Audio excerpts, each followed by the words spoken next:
The east end of the church has 3 different windows with 2 pictures in each, but the pictures are not in chronological order around the church. They show different scenes from Jesus' life, very important scenes in his life.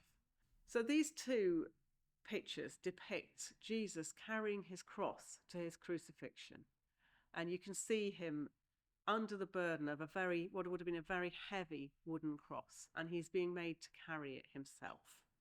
The second window depicts Jesus' baptism, which happened at the beginning of his ministry. And I'm just going to read the passage for his baptism to begin with.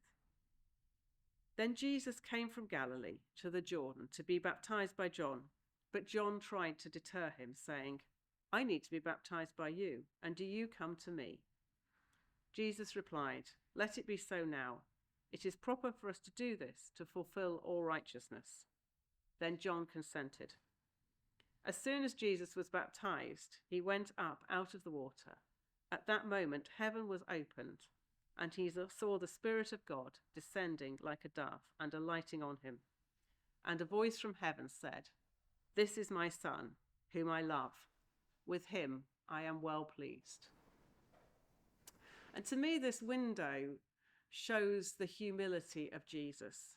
It says in another place in the Bible that Jesus, although he was God and he was God's son, he didn't consider equality with God something that he should grasp for.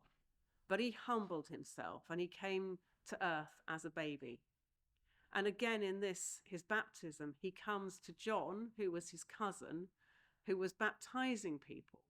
And he asked John to baptize him.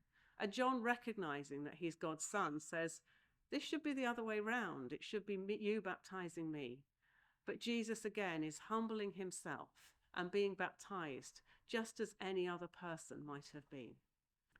So these 2, although they're not at the same time in Jesus' life, I see something coming together. So the humility of Jesus as he is submitting to going to his crucifixion and carrying his cross, and him being humble and coming to John to be baptized.